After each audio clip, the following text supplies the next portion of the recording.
On today's RPG Book Club, our hiking trip goes horribly wrong, but then through the power of friendship, we kill a god.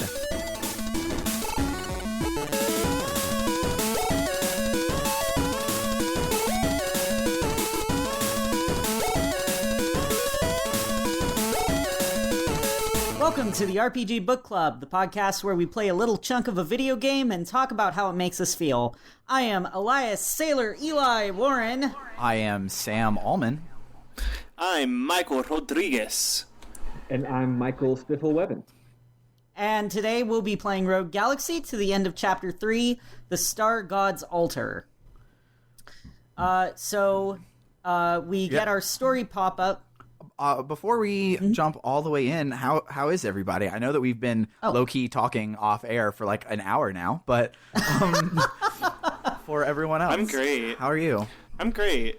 I mean, what I want the public to know is that I'm doing great. I'm drinking a lot of water, and I'm staying in the gym. Important. I haven't been in the gym in a year. Awesome. I'm proud of you. Oh, wow. Yeah. Good job. Cool. I'm doing fantastic.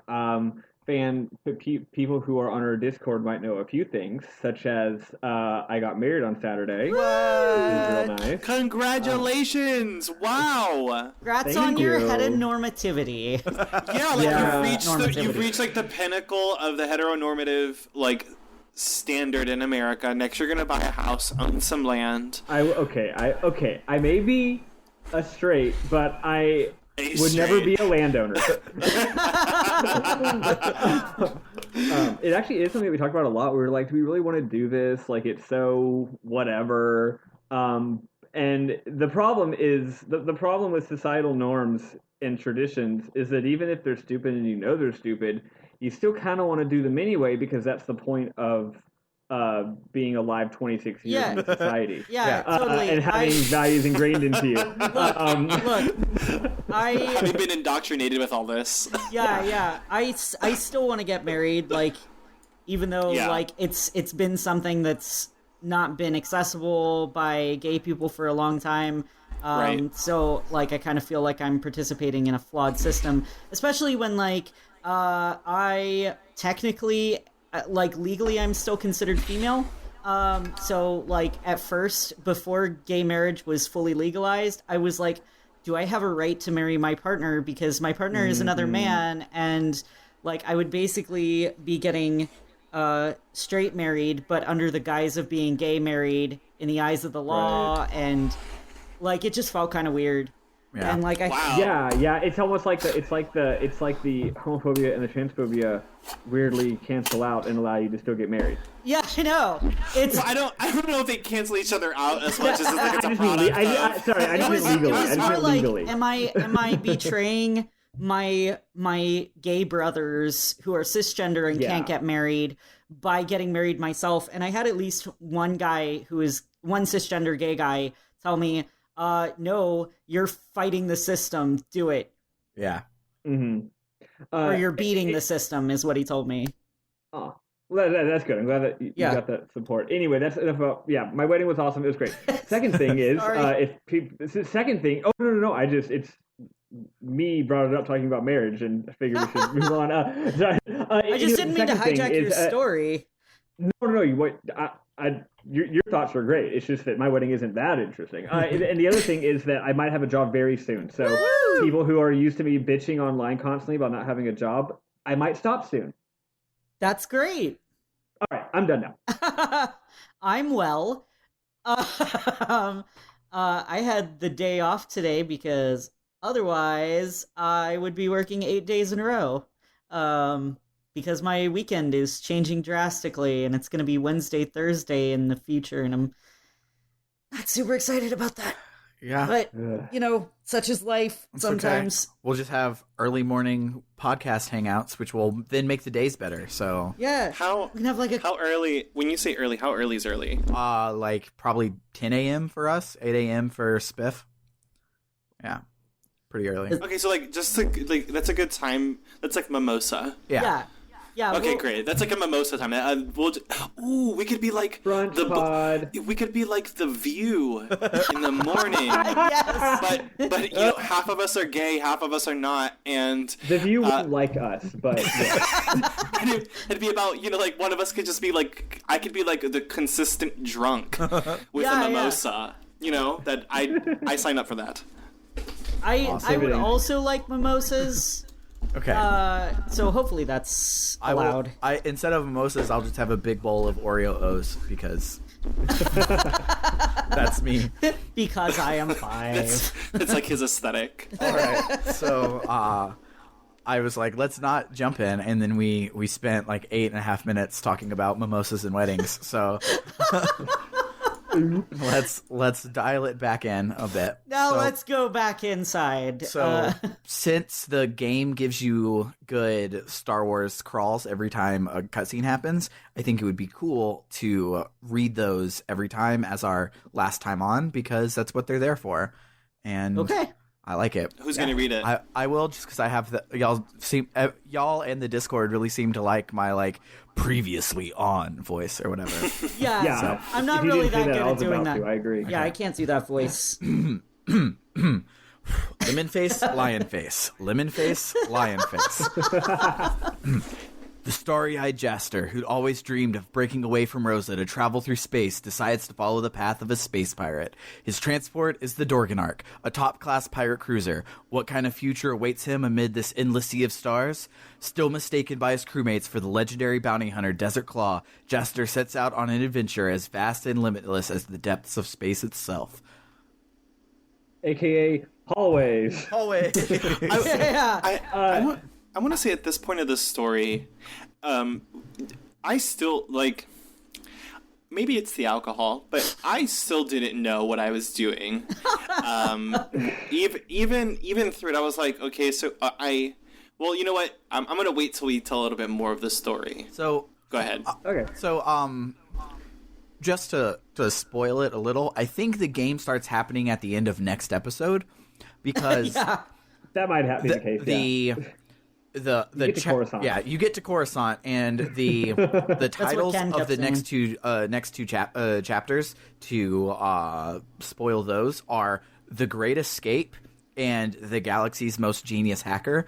So it sounds like you show up to Coruscant like, man, we're awesome and we're space pirates, right? And they're like, space piracy is illegal, you're all going to jail. And I feel Yep. And with some stuff that we'll get to at the end, you meet people that seem villainy. So I think the game is starting next episode, and this is all just like your hiking trip that goes horribly wrong. I'm bullshit. Yeah, I'm excited because it sounds like we're gonna meet Radical Edward. I don't. That's a Cowboy Bebop reference. Okay, so. I was like, that's ringing a bell. What is that? Yeah, I know what that is. I got it. It's on the tip of my tongue. Yeah, I forgot that was technically what they call him. On the last episode, we end on a ship. Yes. And when we end on that ship, the first thing that you see is a napping purple cat. No, but you're looking off my notes, which is not quite right. My notes are done weird. I can't remember the purple cat's name, so instead of the name, me too. I wrote purple cat in giant letters. Do you remember the name of the purple cat? No, but the voice actor's so good for that cat. Yeah, it's like Misha or something, but it's not Misha. Who's that really famous actor with the terrible, terrible voice? Gilbert Gottfried? Yeah, it's like real Gilbert Gottfried hours, except less of, frankly, I know his name is Monsha. That's what it is. I actually do hate Gilbert Gottfried, but I do like this cat. Yeah. Monsha is the first mate of the Dorgenark and the second in command after Dorgengoa. So the person who's napping is Dorgengoa, the captain. We don't get to meet him, but Simon, because you ask, who's that girl that saved me? And Simon's like, you trying to bone Kisalo, right? It's like, no, I just asked her name, but okay. I'm just wondering. Yeah, like the main character's like, I literally would have died. Like, who is she? I just wanted to say thanks. Jesus Christ! Like, what is happening? Projection, right? Quick little pin. Do you guys love the story last time music as much as I do? Because I think that is an incredible piece of music.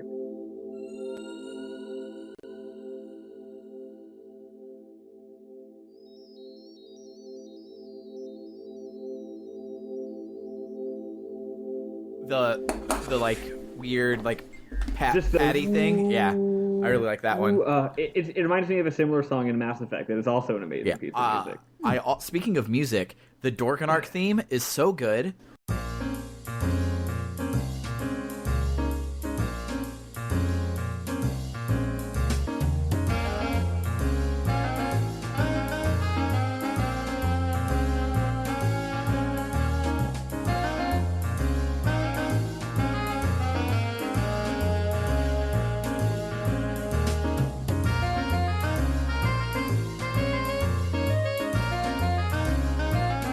And it kills. It's probably my favorite piece I've heard so far. Like, I really loved the Salgan piece, and I didn't put it in last episode, so we're probably getting another one of these famous Sam Almond medleys here in a second. Yeah.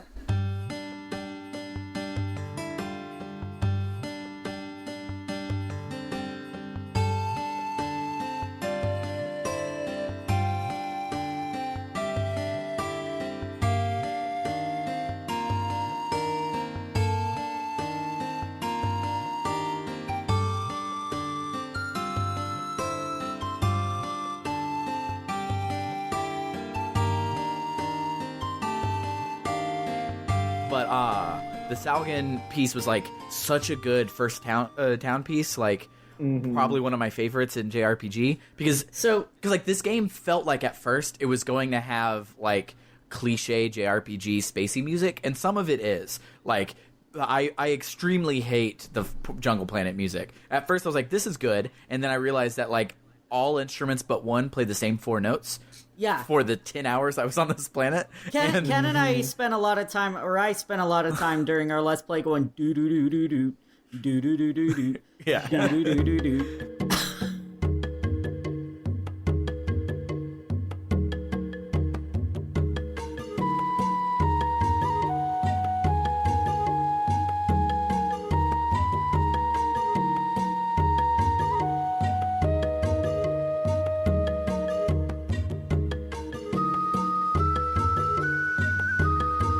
But yeah, the Gushin Dorgenark music, it starts the series. It starts a trend in this game, which is having songs with very weird meters. Mm-hmm. It owns them. Yeah. So here's another thing about doing Let's Plays is I'm spending a lot of time talking. So the only music I remember from it at this point is that jungle music. I'm so sorry. I literally cannot think of any other piece of music that was in it, but I think it's because I just had to listen to the jungle music so much. Yeah.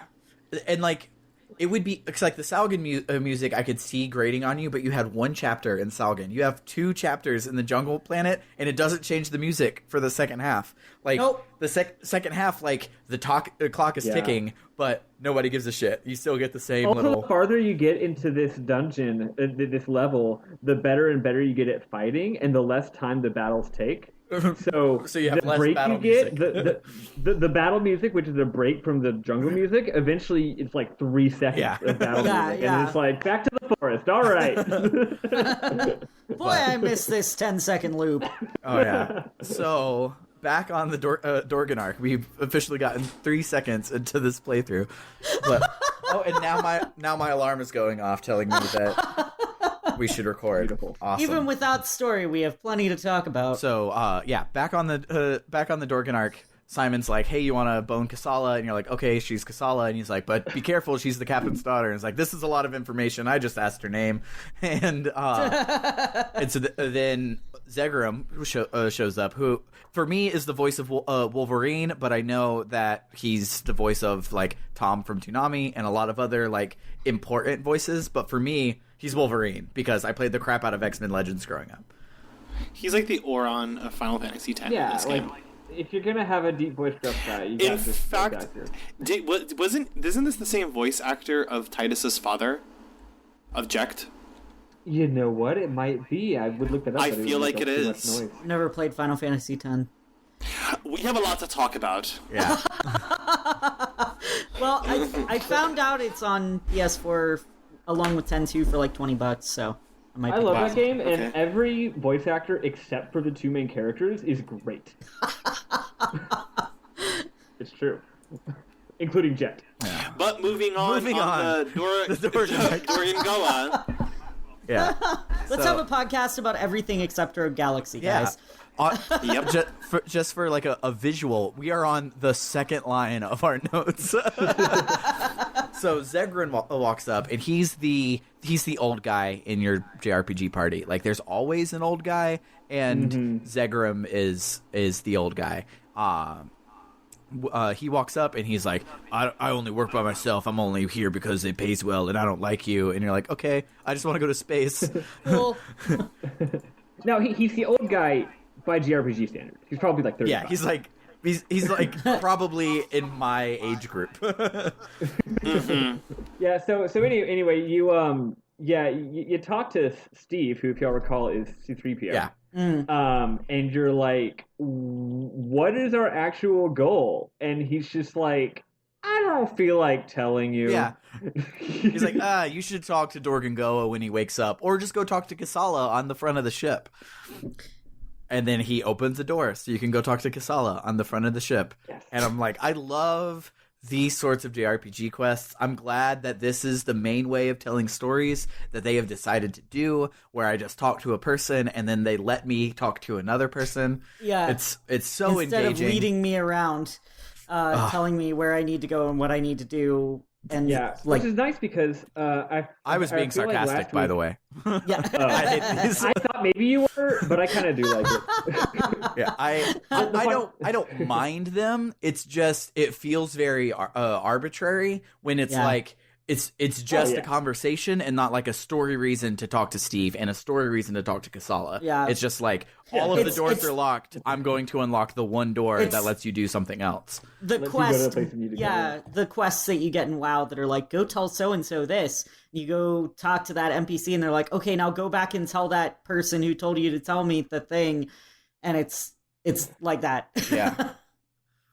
But I feel like this game kind of alternates doing that and then having just nothing but dungeon and then another quest where you go around talking to people. And even though it's a little boring, I do like the pacing of it. Yeah, and the walk around and talk to people stuff on the jungle planet is way better than this one. But I remember that's true. I remember like not catching him open the doors for Kasala, probably because Scarlet was yelling or something, and so I wandered around, had no idea what I was doing, and I reloaded my save because I had no idea what I was supposed to do, and it's because it doesn't make any sense. Like, there's no like urgency or reason to go talk to Kasala. There's no like motivation to do it. It's just that's the thing you do. They're literally like, hey, while we're waiting. While we're traveling on a transport method and have nothing else to do, why don't you go talk to this person? Yeah, when it very easily could have been like this, because the thing that happens is you go out to talk to Kasala and you are attacked. This very easily could have been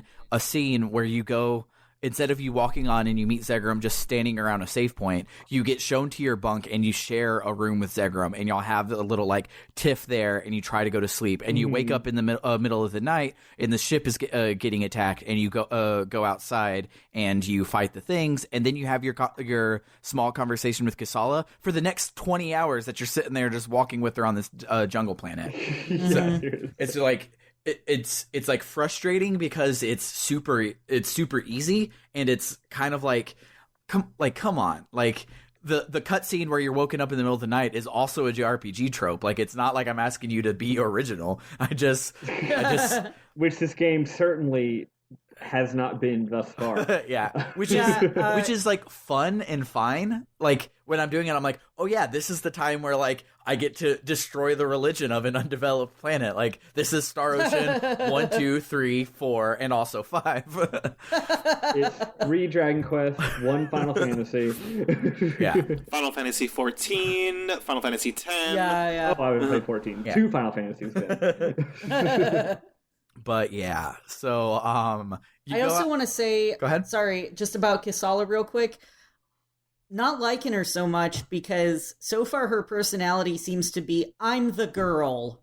Yes, 100%. Yeah. Yes, she's girl. I like her a lot because I switched over and played as her for like 2 hours while I was grinding, just because it was fun, and she's so much fun to play. So really? she might be like my new main, except she doesn't have the super sword ability that you get I don't know if you guys got it, but I at least got it during She this probably playthrough. will soon. But- Other people can learn it. Yeah, so it was super duper awesome. It's like the DDR move. I don't know if you guys have gotten that at all. If not, Yeah, I got it for him and also for Zegram. Actually. oh nice. I don't have Zegrams. I just have Jasters. But anywho, so you go out to talk to Kisala, and she says, "Hey Jester, you don't look like your Desert Claw. I think you're a fake." And Faker.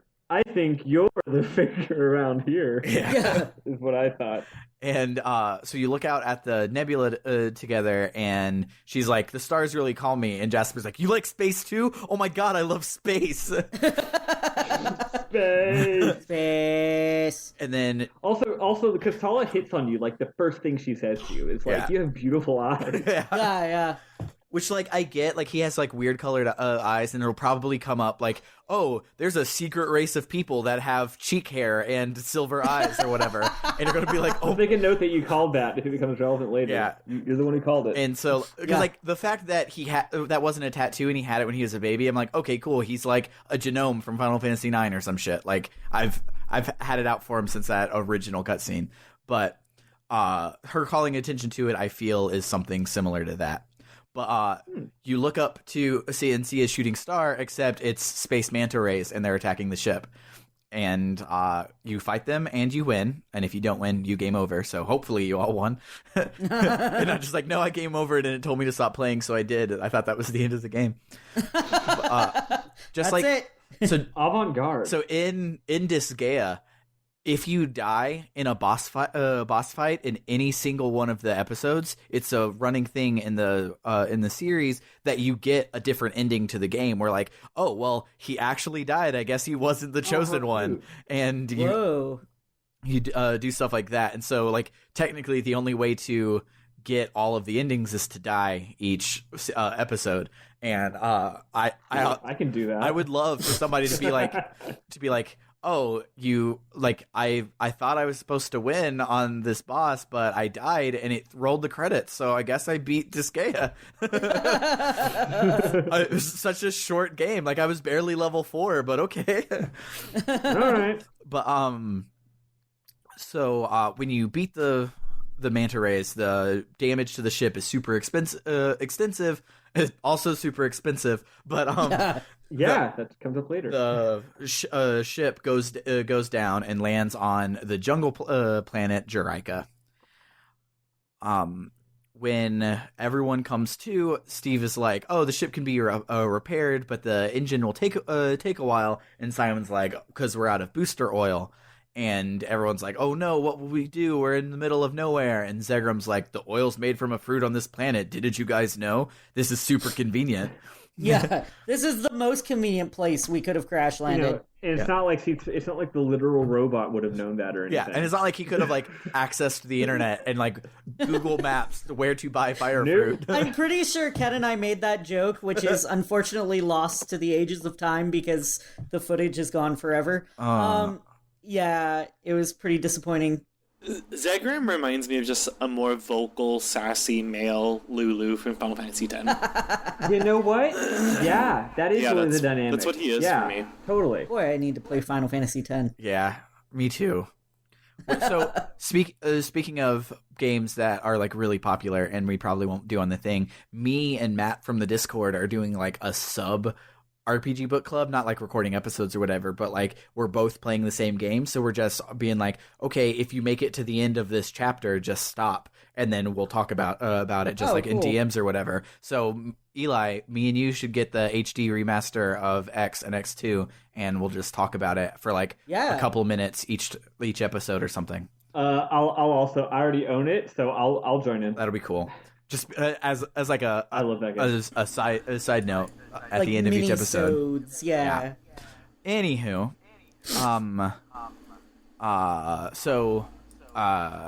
Zegram's like, we need to go get the fire fruit, so Kasala and Zegram join the party, and it doesn't let you pick Steve and Simon, and I'm like, okay, I'm not going to enjoy this chapter, because Steve and Simon are, like, my favorite, and their banter, like, has already made the game for me. I'm enjoying the like, simplicity of it, and the non-simplicity of, like, all of the systems in it, and everything, but, like, just how well written Steve and Simon are and how well they're voice acted is like puts this up in one of the top games for me. Like it's Do it's so y'all good. know anything about like Britishy accents? Like, what is Simon's accent? Because it's incredible. But wait, sorry. Which one's which? Which one's the robot? The robot is Steve. Simon is the mole man. Okay, yeah, I like love Simon's accent, but I'm not sure what it is. It sounds more Scottish to me. It's like a coastally Scottishy thingy. I don't know. Like it reminds me of a pirate. Some sort of Scottish. It reminds me of like a pirate and Scottish at the same time. So that's why I think coastal, but I don't actually know. The traditional pirate accent, by the way, is Cornish. The more you know. There you go. Thank you very much for your wonderful trivia. You're welcome. I know dumb things.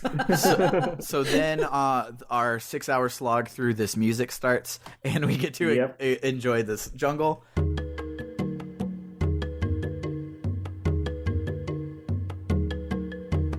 And you get to the place with the fire fruit, but there's no fruit. But it's like the first clearing you come to, and Zegram's like, "Are you dumb? Let's go farther in and find more fire fruit." Like they're like, wow, I guess there's no fruit. There's no fruit on this entire planet. The first place we looked was out. We run into some Burkakwa, which are the native tribe of the area, and they're all very territorial. They throw spears at us, and Zegram says the spears were poisoned. And this is the last time the Burkakwa seem like they don't like us. And I'm like, that would have been interesting. Like, because like the like around the next corner, you see a Burkakwan, and he's like walking around. I'm like, oh, is this going to be like a fight where like I don't want to actually kill him or something? And it's an NPC, and you talk to him, and he's just like, hey, what's up? Things are crazy around here today. You guys want to know what I kept having to call the Burkakwa? What? I kept calling him Bukaki. That's gross. That's gross. I want out. Yep. Well, that's been it for RPG Book Club today. But look, we made similarly childish jokes about everything. Sexually related things. Yeah, everything, pretty much. I mean, we made it through a Shin Megami Tensei game. Like, it happened. Somehow we managed to get through a Shin Megami Tensei game without saying Bukaki. I mean, but, true. You know.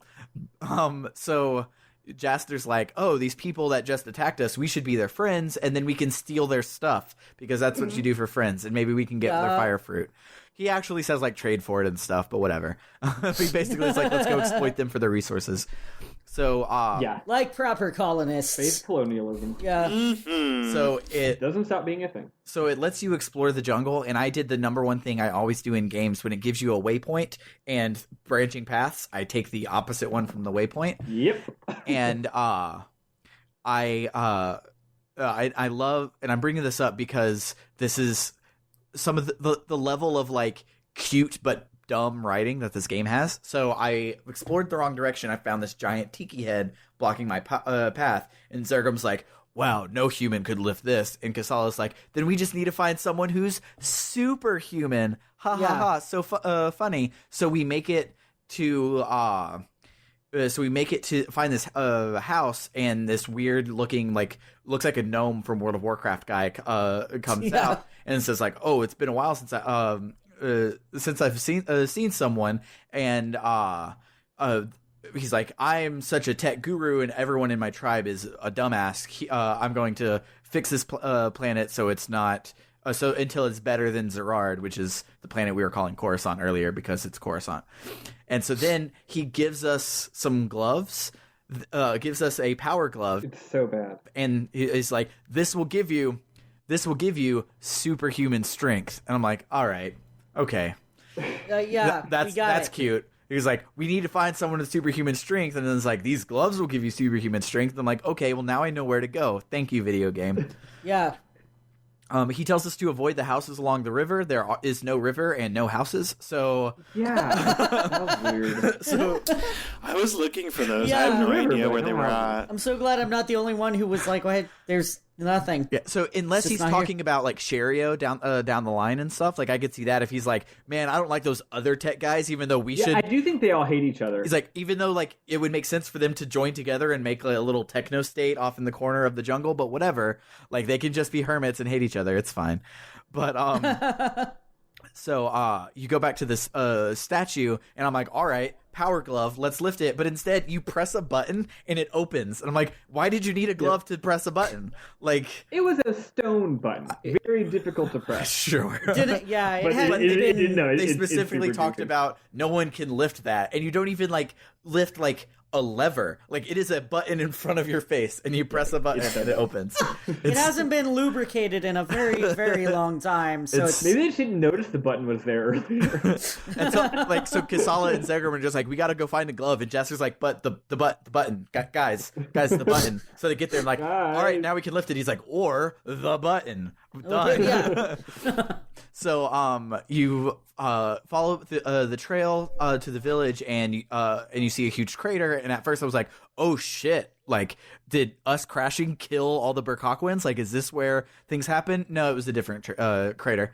Yep. So outside of the crater, another weird gnome guy shows up, and he is a creep and invites Kasala in and says, you boys have to wait outside until Kasala says no.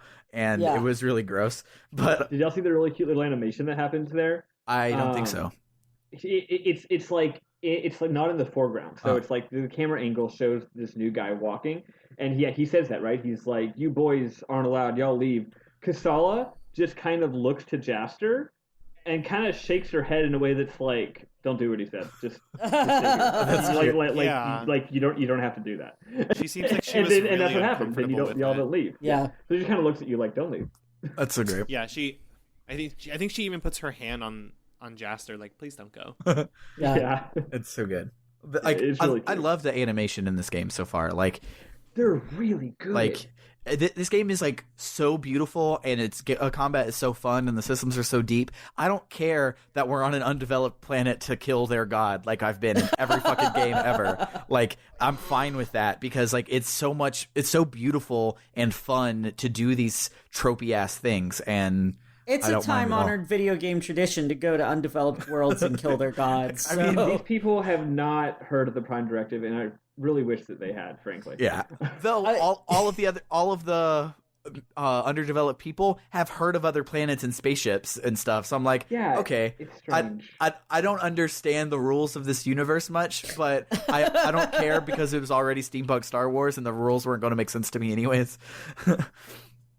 So this creepy gnome guy says that the Burkokwins don't appreciate his skills in bomb making. That's why there's a giant crater, because he blows himself up with bombs. So then he gives us a bomb and tells us to take care of it.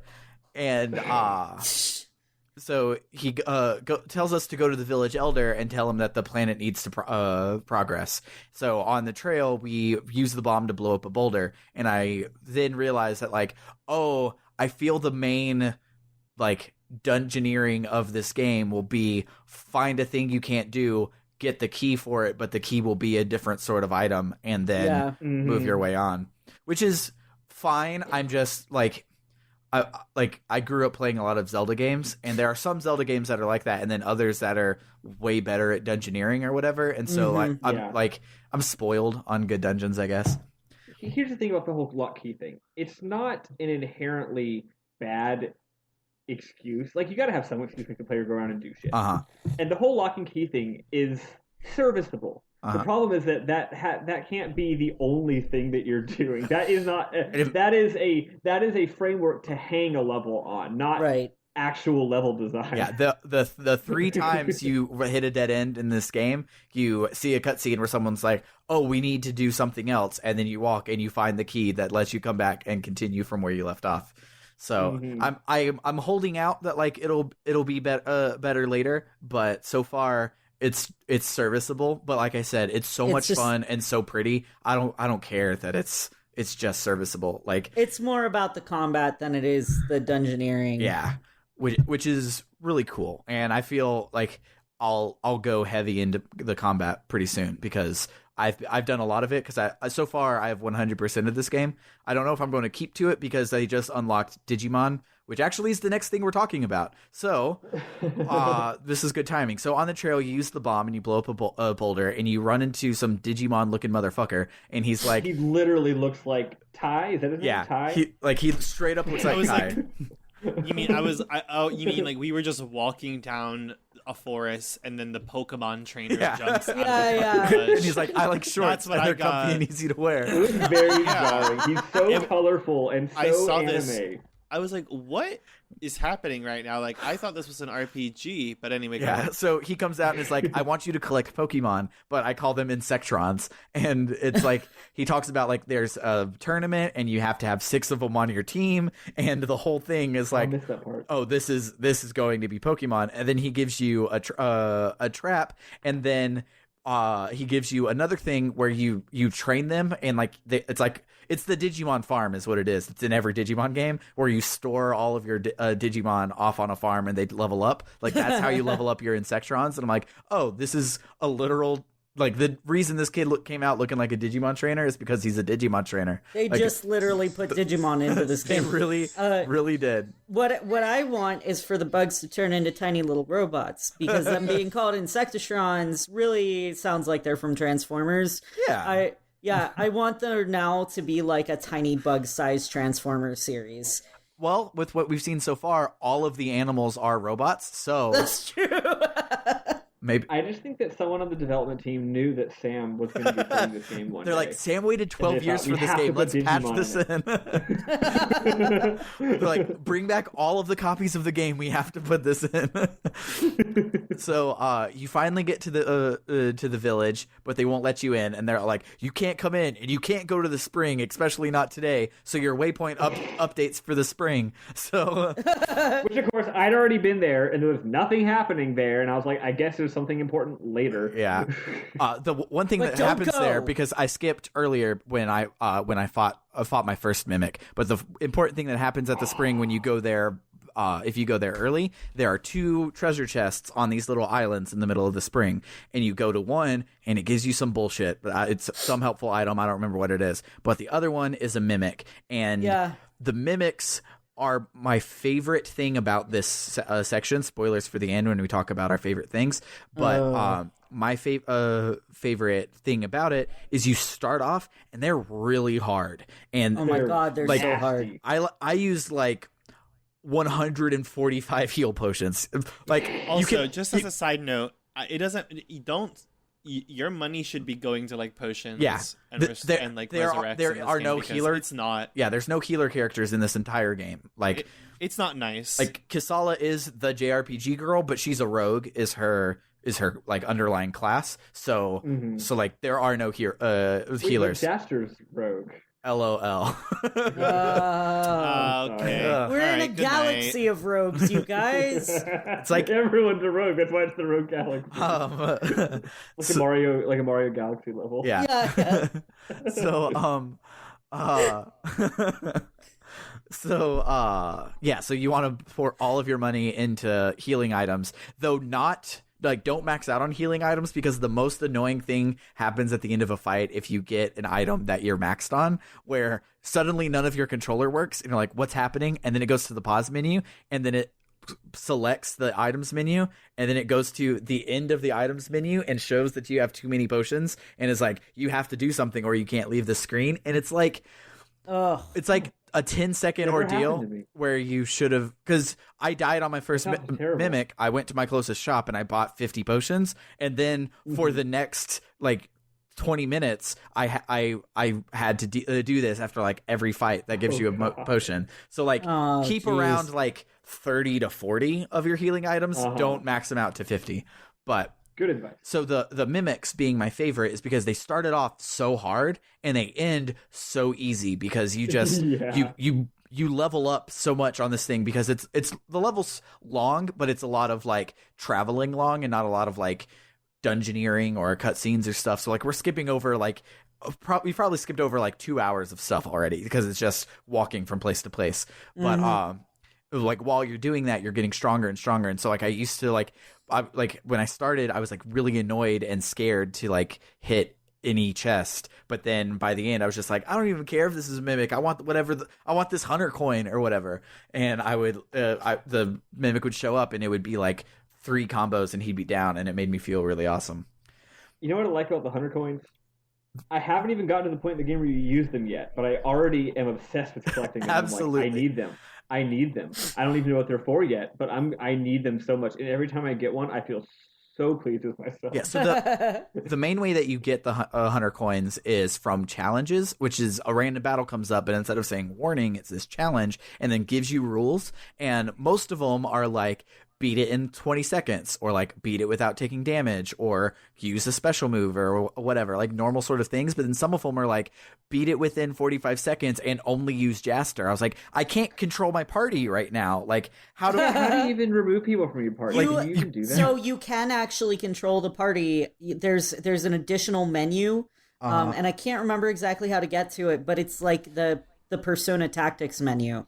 You when you press triangle, it'll bring up your battle menu, and then you literally hit L1 and R1 to shift between the people. Yeah. And then you exit out of it, and that's it. Well, but then I do that, but the then tactics menu, everyone else keeps attacking.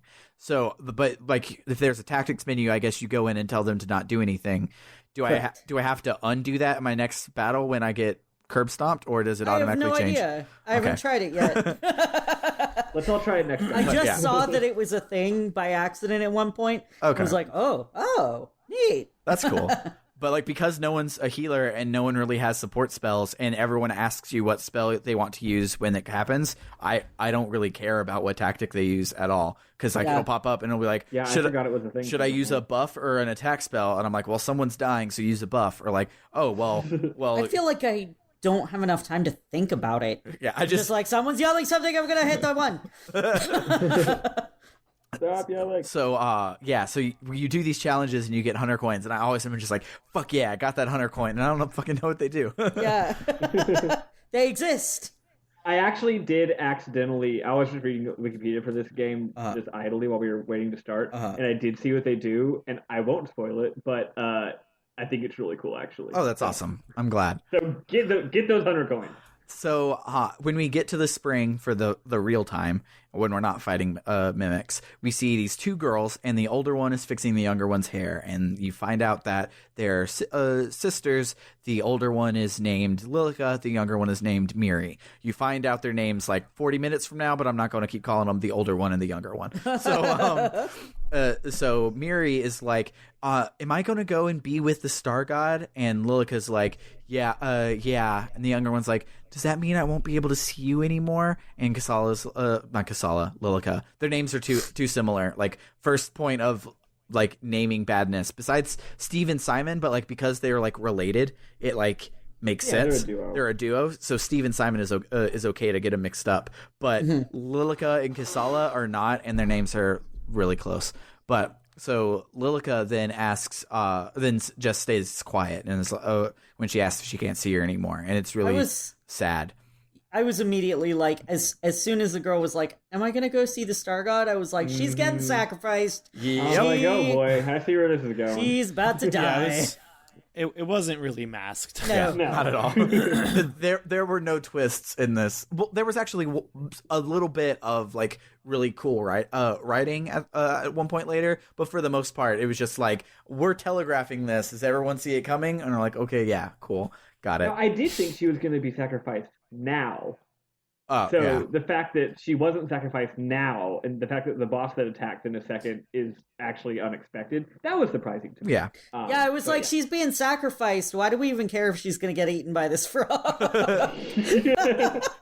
No, different monster. Have sacrificed her to the right monster. The right monster doesn't count.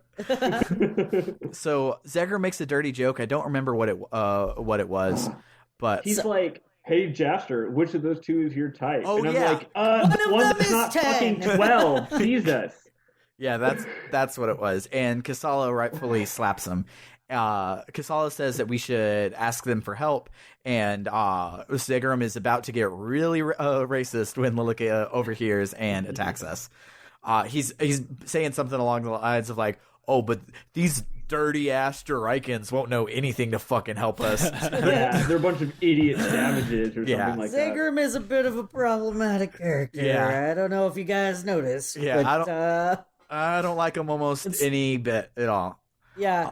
I mean, it's subtle, but he's real problematic.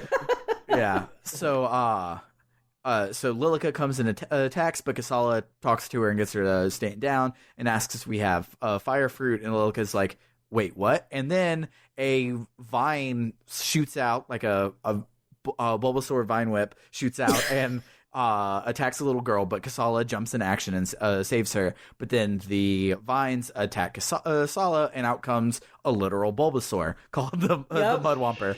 Yep. It was more like a Venusaur. It was rather big. Yeah, it was gigantic. And sadly, my epic fight is lost to the ages. But essentially, what it boiled down to was I'm gonna stand on the shore and I'm gonna shoot it over and over. And oh shit! Suddenly, I can't use my gun anymore. What the fuck? Okay, I'm gonna lure it over here to the shore. Yeah, you get 3 reloads. Yeah, I'm gonna lure it over here to the shore, and then I'm just gonna smack it whenever I can, and it's gonna take forever, but hey, it's dead. Yeah. Did you two have the problem where your party members just die instantly and constantly because they don't know how to avoid the stupid electric attack? They just fucking stood in the electricity. I'm like, okay, first rule of anything that has electricity, don't go in water near it. Yeah. I had a lot of people that were really dumb. I also ran out of bullets, but what I did is I would jump and use his Sora like air combos and just I would see him telegraph the lightning. I would jump up and just keep hitting him until the lightning went away. I ran out of potions and resurrect. I tried that, but it didn't work. I guess I figured it wasn't possible to stay up in the air long enough to avoid it. It's but I not. guess I just didn't do it not right. completely possible. It's like I should have kept trying. Most of the mostly possible, where like you'll still like get hit a little bit, but you want to get hit on your way down and not on your way up because you can't get out if you're getting electrocuted. But so you kill the boss, and Lilica is a badass and like jumps, and Lara Croft shoots an arrow into the boss's weak point. And it dies and throws Kasala, and Jaster catches her. Why did she not do that in the first place? What? Like, I don't know, man. Lilica joins you for both boss fights in this level, but she doesn't join your party, so she doesn't get experience. So I 100%ed it, got all of my bounties, which is like 30 different monsters you had to hunt down in these chapters, and so it was like a freakish amount of over level. I think I'm almost like level 30 for like my main characters. Like I'm like way over leveled, but Lilica is not because she hasn't been getting experience points. And so in both of these fights, they're like, here, let me take away your level 30 badass and give you this level 12 girl that dies instantly. So I let Lilica die both times. It wasn't even worth the healing potions to keep her alive. But so she jumps and looks really awesome. So then she finally says their names and says that Miri is blind from a monster attack that happened long ago. And Lilica then is like, oh, but you want to get into the town? I'll tell the guards to let you in, which she doesn't fucking do. Mm-hmm. So yeah, I was wondering, that never happens. Like we just show up. Hold on. If you talk, it happens off screen because y'all might. So there's a guard. The guard that's at the gate.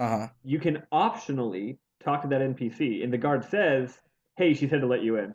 Okay, but what actually happens? But it is off screen. If you don't do it on screen, so I'm skipping over Toady a little bit. I'll come back just so we can talk about him. But so you make your way back to the thing, and you see so you see some dude like vomit up some purple stuff, like blisters all over his back. Gross. And he says that it's because of the dark fruit. And then the guards tell us to leave. Well, the guards and Cran tell us to leave.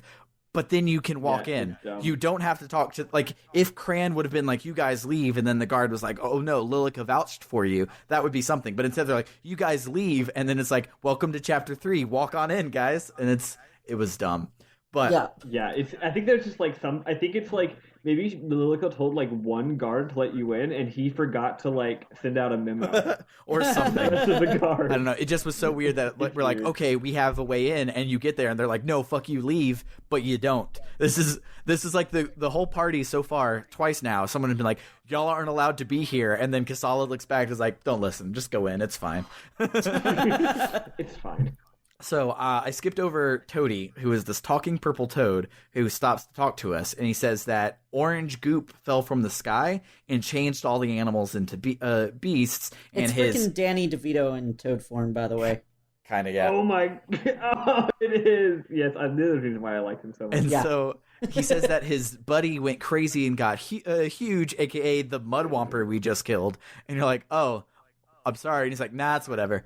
And so he's like, can I come with you? I have power to help you. And then he eats our swords, and a better sword comes out. It's really disgusting. It's so gross. That's the crafting system: is you feed your swords to a frog, and he barfs up a better sword. Just so y'all know, overly unnecessarily elaborate narrative justification for weird plot mechanics like that, or for weird game mechanics, is totally level 5 thing. Yeah. All of their games are like, oh, instead of making an alchemy, Dragonbreath actually has an alchemy pot, but still, instead of being like, let's have an alchemy pot, it's like, let's have this toad that has an entire scene where he explains his personality and why he does this thing. Yeah. Totally.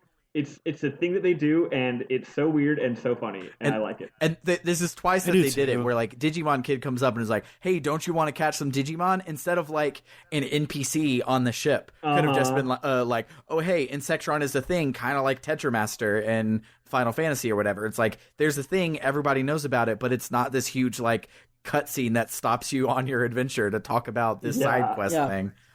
But so Toady fuses our items, which is definitely weird. So back at when we make it to chapter 3, at the chief's house, they're discussing some calamity, and they're running out of time and will have to turn to the Star God, and they already have a sacrifice ready, but the chief is hesitant about using a sacrifice to the Star God.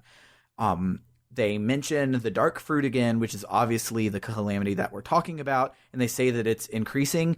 And like skipping ahead, they never say what the dark fruit is. You hear the orange goop from Toady, but you never see an orange goop. You never see like what the dark fruit would be, and it never really implies why killing this boss solves the dark fruit.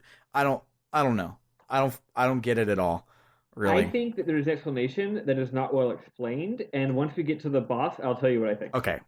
So so they mentioned the dark fruit, that it's increasing, and then Cran, the guy from the gate, says that there's another solution besides the sacrifice, and someone's like, "You're just trying to bone Miri, dude," and he's like, "No, sacrifices are fake, and your religion is bullshit." I'm like, okay. Here's where this happens. I was on an underdeveloped planet. I was wondering when we would tell them that God was fake. So it cuts to us eavesdropping outside, and Lilica catches us snooping, and she's like, "Hey guys, y'all don't be snooping on our shit. This doesn't concern you," and then ignores us and walks in.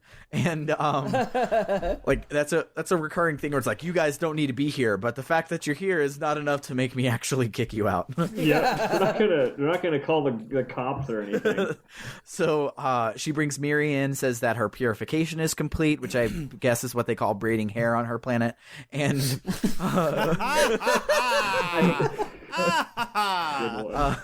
and so they then confirm that Miri is a sacrificial maiden, and then there's one like chief that I don't think they ever give him a name, but he's the one that's always just like, we should kill Miri now just to get it out of the way. Like, let's just kill somebody, like, for real. Yeah. It's awesome. Really gotta kill someone. And so he's like, yeah, I mean, I want to give him the clamps. He's like, I mean, like, since the purification's complete, we could kill Miri tomorrow. And Lilica's like, it's supposed to be on the full moon. And a thirsty McThirst is like, no, we can't afford any more victims. It has to be tomorrow. And it's like, oh, okay. So your religion's fake. Like, that's that's how it works. If you break the rules of your religion because it's convenient, then that means the rules weren't rules anyways.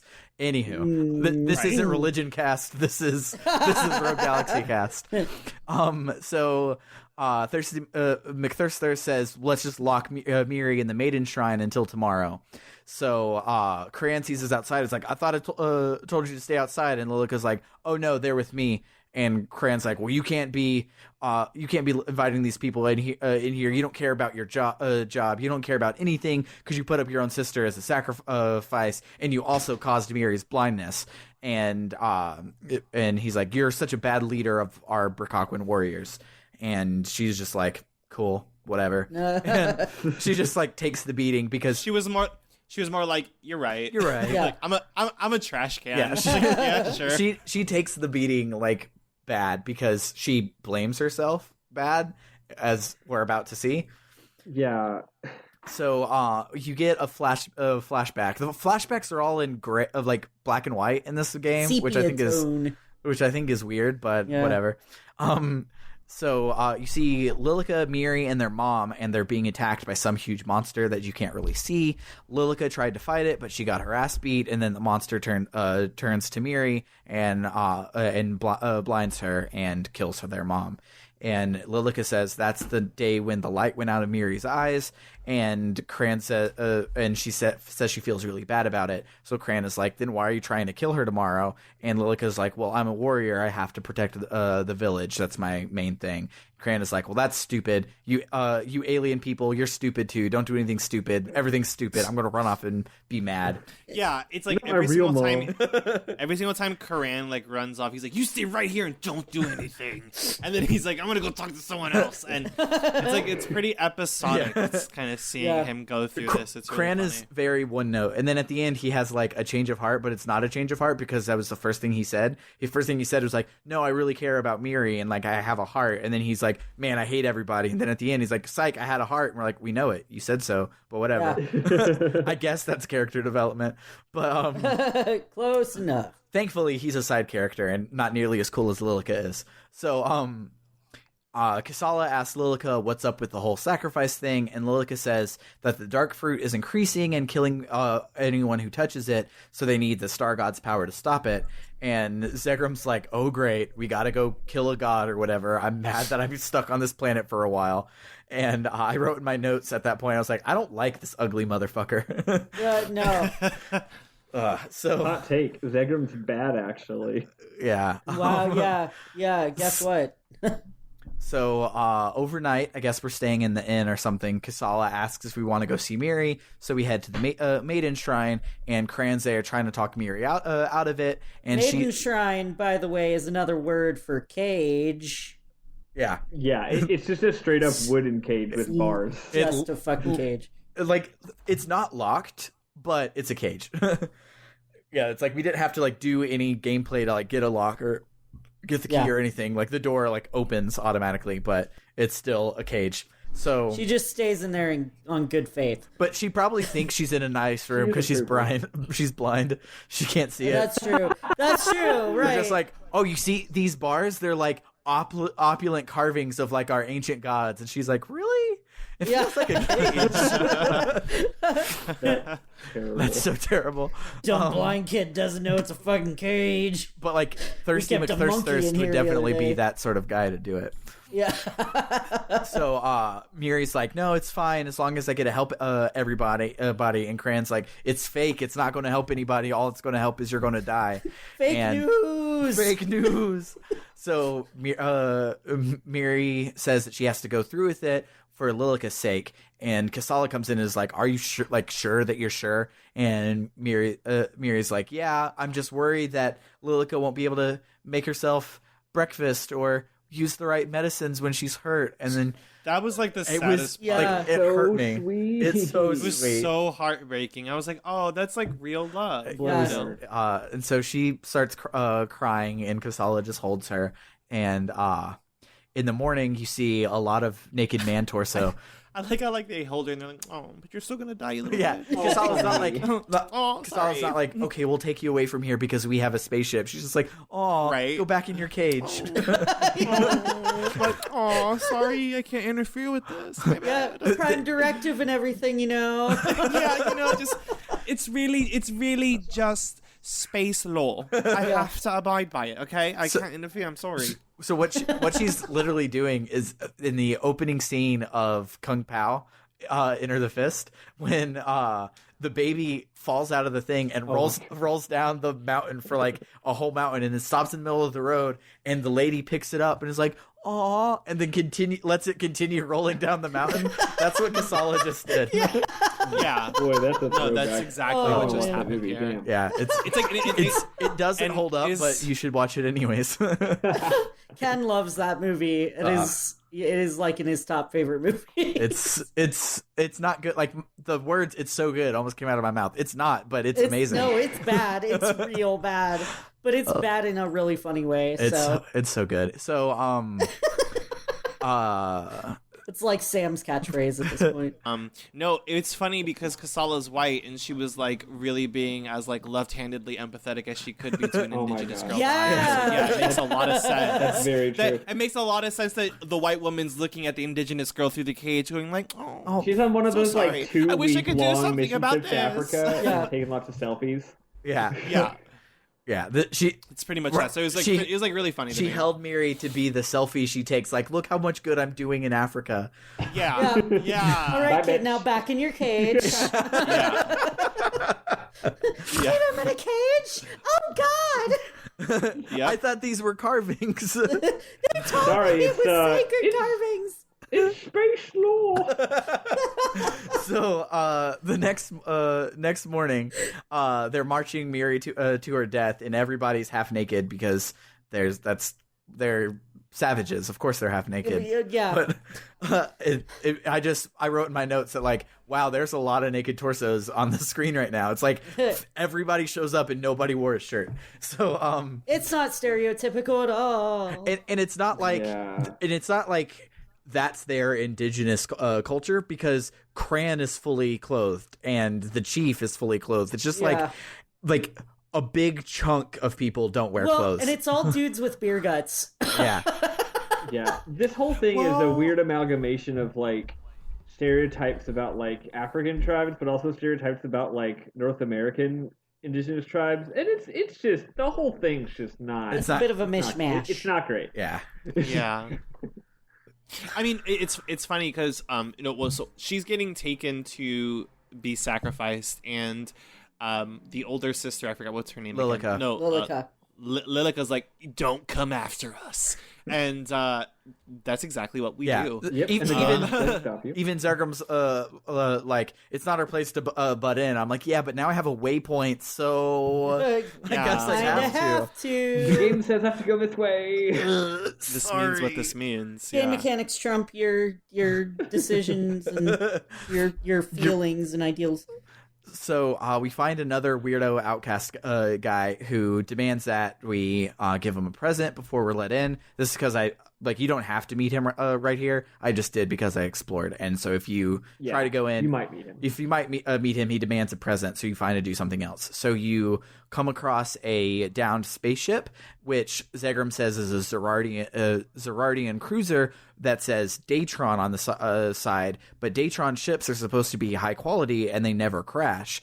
And that is definitely conspiracy. That definitely smells like something we'll be doing next episode when we go to the Datron Corporation on Zerard. But Yep. Jaster, Not ominous at all. Jaster finds a free shot on the ground. He's like, wow, this is like worth a lot of money, but it doesn't work, but the battery still has charge. So Zegram is like, oh, hey, you remember that gnomish dude earlier? He said he wanted a gift. Let's go give it to him. What did any of you not talk to Sherio first? No, I found. I found Sherio as well. I found Sherio first. Gotcha. Because I just wanted to know like why it would tell you to like why your waypoint would show up somewhere else if you hadn't talked to him. But yeah, I don't know. We all explore, so we all found him first. So So we head back to Sherio's, and Sherio, like right when you show up, he throws Cran out and is like, it's too late to ask for help. You'd be safe if you had machines.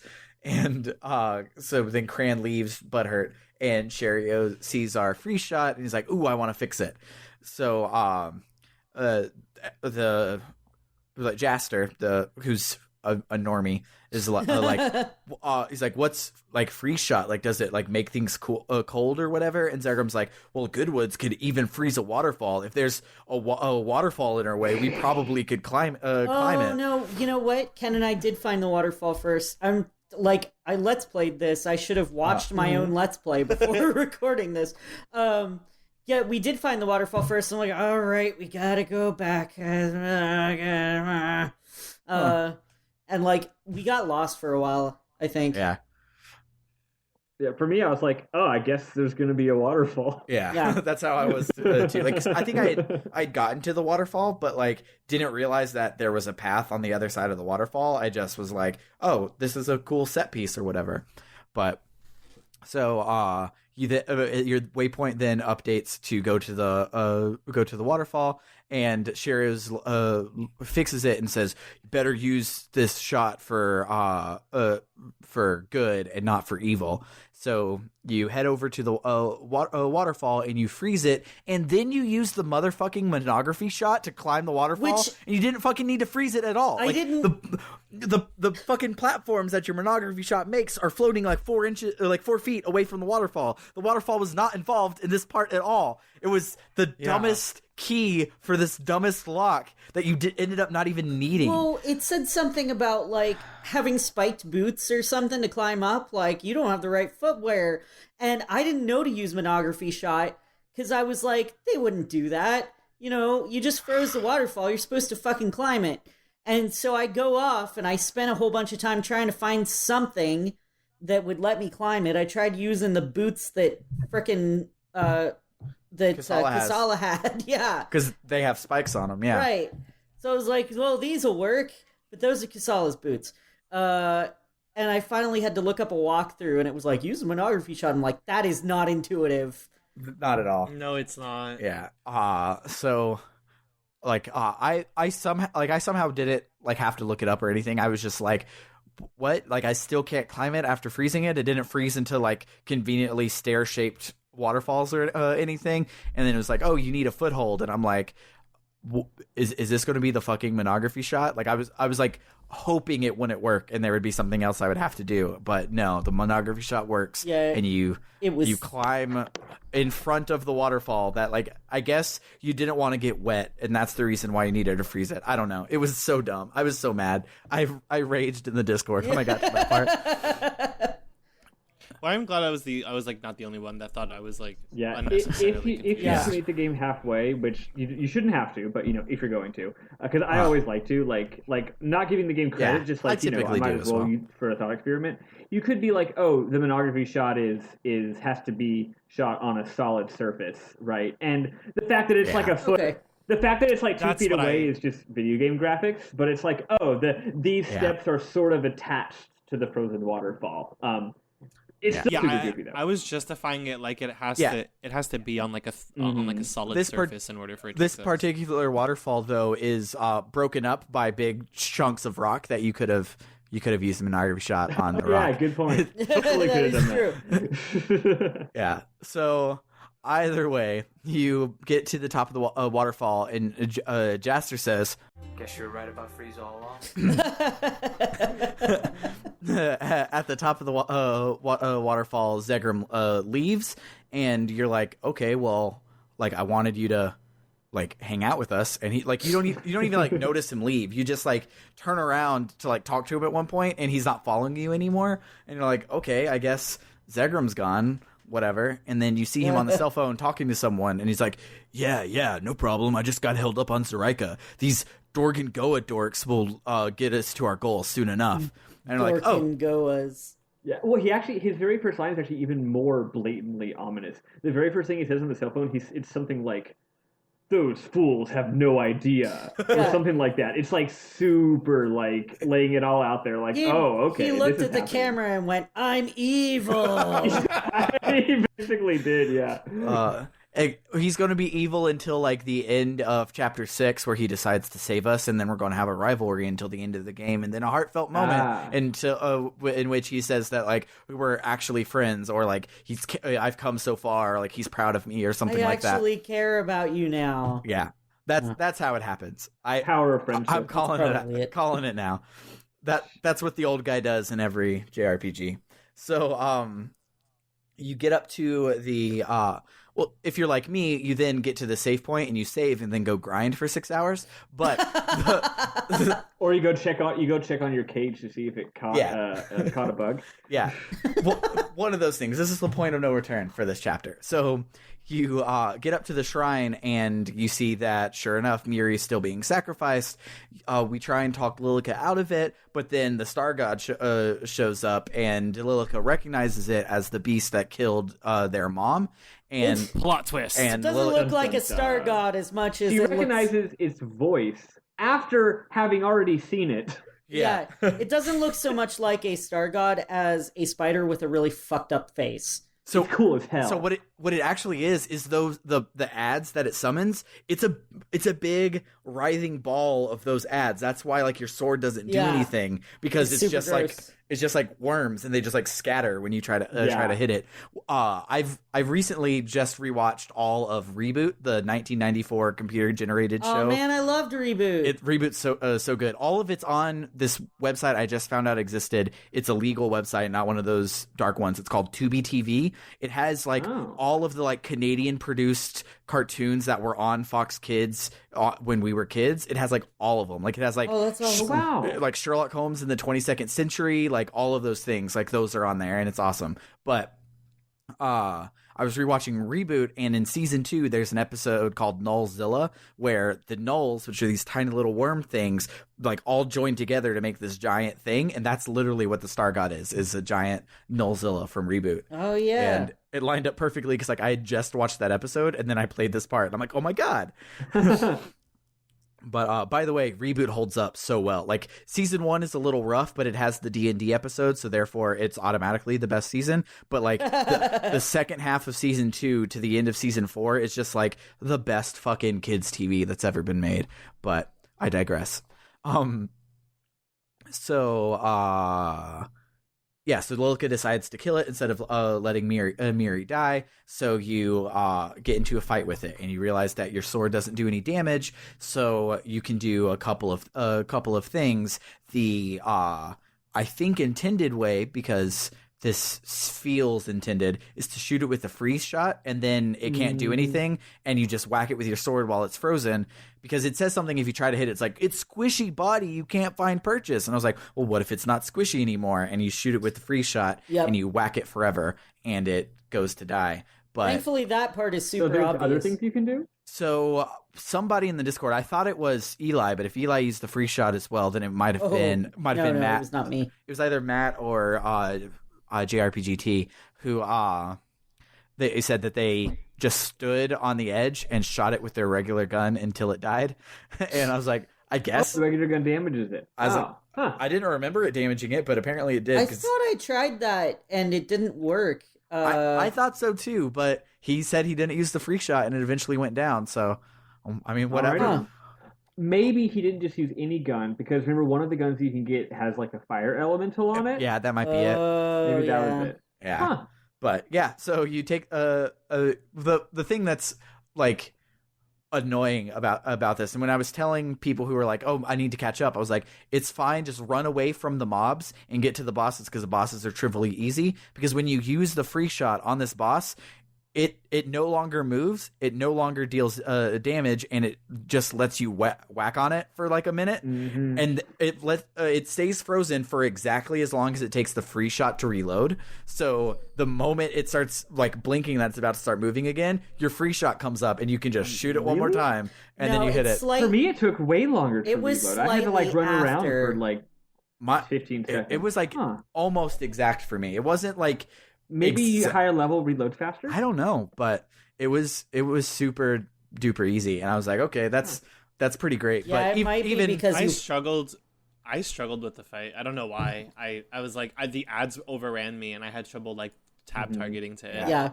I did too. I didn't find it that hard, except I did die once, and what was annoying was I didn't buy a lot of items going in, and I only had like 2 revival items, and I ended up using up both of them, and then my main dude died, and normally I could just keep fighting and like whatever, but he's the only one who has the freeze ray. Oh man. So after my main dude died, I'm just like, this battle's literally impossible. Unless, okay, I guess maybe it wasn't, but I thought I can't damage him at all, so I just had to let myself die. But yeah, I think it's not that it matters that much. I am curious because that we are definitely having different recharge rates on our gun, so there's some kind of mechanic going on there. Like it wasn't like exactly it, but it was like 4 seconds for me, not like 15 seconds for me. So yeah, it was. I don't know. I guess we'll find out later. Yeah, we'll see if if it's us remembering differently. Like it felt like 4 seconds for me and felt like 15 seconds for you, but it was actually 10 seconds for both of us. It could be something like that, or it could be like because I was so crazy high level or whatever. Some kind of mechanic. Yeah. Huh. So once he goes down, he blows up the altar, but Cran dives and saves Miri just in time. And Zegrum shows up and is like, oh, the Star God was a beast and the Dark Fruit too? Gross. I'm like, how do you know that? Like, how do you know that at all? Spiffle, you said you had an idea. Tell me this idea. So this is what it is. Okay. First of all, there's a move that this monster has that you probably never saw. Because he was frozen the whole fucking time. Because he was frozen all the time. I only saw it. I saw it on my first try when I ended up dying because I couldn't use the thing. But on my second try when I was playing more efficiently, I didn't see it. So it's a very low chance that he uses this move. He has this move where he jumps way the hell up in the air, and there's actually a cutscene. Like, there's actually a little cutscene showing him doing a special move. And he basically firebombs you with these black orbs that release poisonous gas. Those are the dark fruit. This thing makes the dark fruits. And in the battle, what happens is you can't lock on to them or anything. They're not enemies. They just if they hit you, there's just a whole bunch of them. And they're pretty large, and they sort of rain down like little meteors. And if they hit you, you get poisoned. Yeah. So that's the dark fruit. Yeah, never saw that. So, like, programming Thank you, Michael, for sucking at this game. Programming in a required one probably would have been nice, but yeah. So yeah, he's like, oh, so they're the dark fruit. So I still don't know what the orange goop from the sky is. Then if that's just unrelated, I don't know. Yeah, maybe it'll come up later. But it like at the time it felt like dark fruit, but maybe it'll be something else. We'll figure out. Convenient thing to explain why this frog could talk. Well, maybe later planets will also have orange fruit. Maybe it's more of a bigger picture plot than the dark fruit is. Yeah, but anywho, so back at the village, Lilica is banished for her blasphemy against the Star God, aka killing the Star God, and and then Cran is promoted to the head of the warriors in her place, and Kasala's like, hey, Zegrum, where were you? He's like, I was doing what we came here to do, and I got us some booster oil from the fire fruit in the area. Remember before you were like went on this crusade? And she's like, oh yeah, I forgot that was a thing. So then when we're almost back to the ship, Lilica asks if she can come with us, and we're like, yeah, absolutely. Then as we're flying off back in the village, the chief is like, maybe it's our time to progress. Lilica, go forth and learn everything so you can come back and teach us. Like, but she was banished, and you're old. So if you die, no one will know that it's not a real banishment. So good luck with that, I guess. So then back on the Dorgenark, which I guess we're done with the jungle planet now. We're not done with the chapter yet, but we're done with the jungle planet. Did anybody have anything else you wanted to say about the jungle planet before we move on? I'm so glad to be away from that music.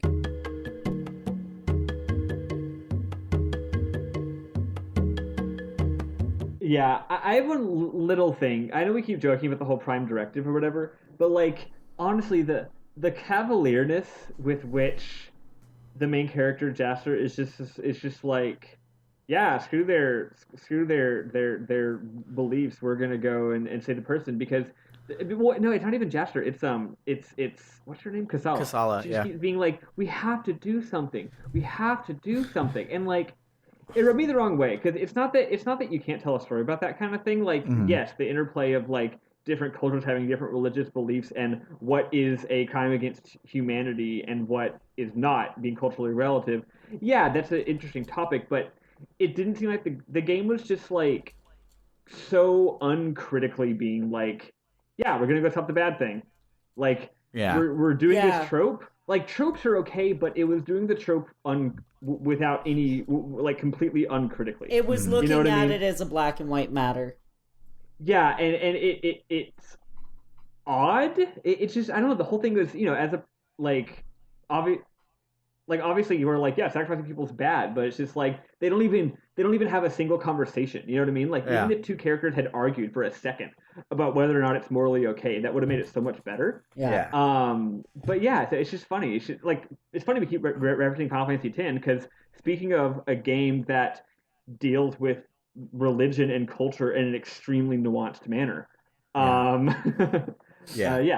anyway, the whole game's just tropey, but in this particular case, I thought that the tropiness was done in a way that was insensitive, sort of to the point of it actually like getting on my nerves. So we'll see what the next few chapters are like. Yeah. I do know that Zegrum is the one that's like, we should let it be, but then he turns out to be evil. So you're like, okay, well, I'm throwing all of his opinions out of the window, and the only ones left are Jaster's. Jaster doesn't say anything in this whole chapter, pretty much, and that's true. The only thing he says is my Batman Beyond reference earlier, but Kisala is the main one talking, and like, we love Kisala. She saved us. She's so spunky, and she's like obviously gonna be the prize for Jaster's heteronormativity at the end, and and so, like, we like her, and she's the one that is just like, I've never even seen Star Trek. I don't know what you mean by Prime Directive. I don't even know what that is. Yeah, and it's like her whole mantra of, we have to do something. We have to do something. That just reminds me of like what every like Democrat warhawk says, because they really, really, really want us to do regime change in Syria. Just like that. So it's just like, we have to do something is not actually always a good moral standpoint. Yeah. But anything else by anybody besides the music?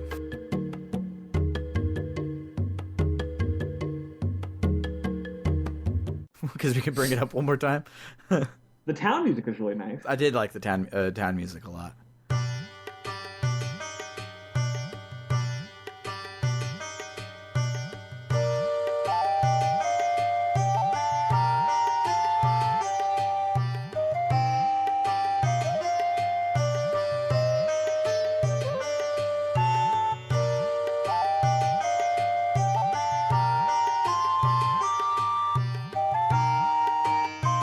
Because you walk into the town for your first steps into Chapter 3, and I'm like, all right, Chapter 3 music, I'm liking this a lot better, but no, it's just the town music. Yep. Oh, the goofy music when you're talking with the inventor people, I really like that goofy shenanigans music.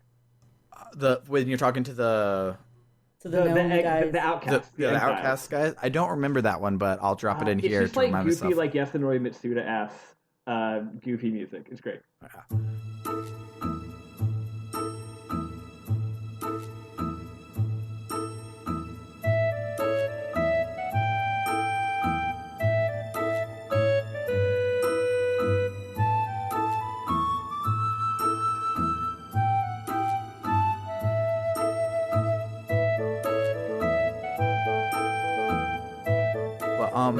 Yeah, so we get on the Dorgenark, and Mansha, not Purple Cat, Mansha says we're going to Zerard to renew our visa so that we can travel to other planets.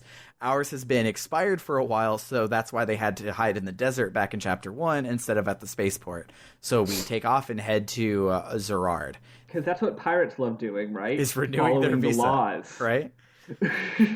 So, we then get a cutscene where we see someone named Norma talking to the back of a dude's head about some tablets, and that they're working on the second one. They just have to pay some 200 million Zen to get it. and that we learn that there's some sort of code on the tablets, and that the first one says person and the second one says gate, and they think that it will help them get to Eden. Norma says that the guy that she's talking to will be a galactic emperor, and he has an evil laugh. And then my PS4 goes, "Ba-blick," and that's the end of chapter 3.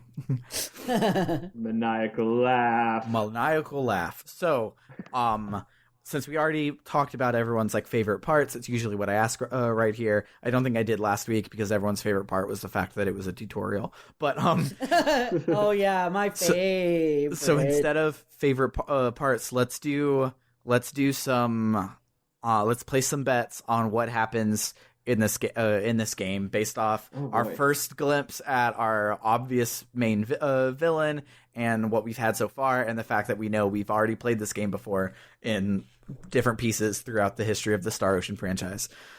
So Sam, you already had a really good prediction, which is that there's something up with Jaster, like he's secretly his birthmark, his eyes, he's secretly some special whatever. I think that's a really interesting prediction. Yeah, I think that he's probably from Eden, because that was name dropped. So Eden will be the really awesome planet that everyone only thinks is like El Dorado type thing, and Jaster will be from there, and that's why he has no parents. And that's treasure planet. Yeah, definitely. And and so I think that I don't know what to think about Galactic Emperor guy yet because all I've seen is the back of his head. But I think Zegrum works for him. I think that's who Zegrum was talking to. I think Zegrum might have the tablet. Might be the thing because he was like, "Yeah, we just got held up." So he's trying to sell that tablet because he's a pirate and he wants to make money. I think that might be how Zegrum winds up into all of it.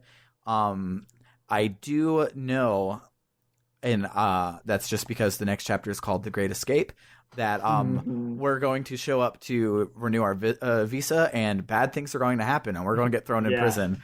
Pretty obvious. Don't know why we're going to get thrown in prison, but it's pretty obvious that we're going to get thrown in prison. Probably something about us being pirates. I don't know. The main reason why I know it is so. The beginning of chapter 4, you land on Coruscant. Everything's pretty, and we'll talk about it in detail next time. But one of the first things you do is they're like, all right, we got to go hurry over and get our visa because we only have a couple of days before they impound our ship or whatever. But if you want to stop and shop around at all of these things to make sure that you're ready for a dungeon, you could totally do that right now. Yeah. It definitely smacked of like, you're about to not be able to buy some stuff for this chapter. But anywho, I don't know what the main bad guy's plan will be. I think will be to get to Eden and do some evil-y things, but I'm not sure what type of things they are, but I know that it will be Jaster's destiny to stop him. That's definitely what I'm feeling. How about you, Rizzo? You go first. What do you think's going to happen in this game, Michael? I too think that Jaster he'll be a magical boy. I think that's what's gonna happen. He's gonna be unveiled not to be the actual, what's this title that he has? The Desert Claw. Desert Claw, yeah. Yeah, they're gonna be like, you're not actually Desert Claw. He's like, but I had the power, my friends. And I think that's what's gonna happen. So what you're saying is Cube is gonna come out and be like, what's your wish? I'll make you into a magical boy. Yes. Oh my god, Yes. if something like that happened. Literally that. If you like magical girls, you should pay attention to the next game that we're going to be playing. Yes. Either one, whichever one you vote for, pay attention to the next game we're going to be playing. Girls. Yeah. I'm so excited about that. Anyway. Yeah, I think that's about it. Any final thoughts on the playthrough this week? I'm really not super engaged with the story so far. I'm going to be totally honest. Yeah. The fact that we realize like there is something happening about 6. I think the average time would be about 6 hours into the game right now if you spend about 2 hours on each chapter. So about 6. About 6. I think I'm around 6. Yeah, about 6 hours in, you finally are seeing, oh hey, there is also plot here. Is kind of there's villains because like Ocarina of Time takes forever for you to realize there's a plot. Like your whole first 3 dungeons are like loosely tied together before you realize what the plot is. But you get at the beginning, you get the flashback where like a long time ago, Ganondorf was a bad motherfucker. Watch out for Ganondorf. Like, makes when Ganondorf shows up, it's a big thing. The fact that there wasn't anything like that in the opening sequence, there was just Jaster with his canteen, makes it a little like bleh that you've gotten this far. But at the time when you played RPGs, you played about 6 hours at a time. Like, the internet wasn't fun at the time. Like, you didn't waste your time on Twitter. You would sit down after school and you would play a game for a while. So you might have gotten to this point as like your first push through the game type thing. When you can control other characters, but it feels like all the story is focused around one of them, like it just feels a little off.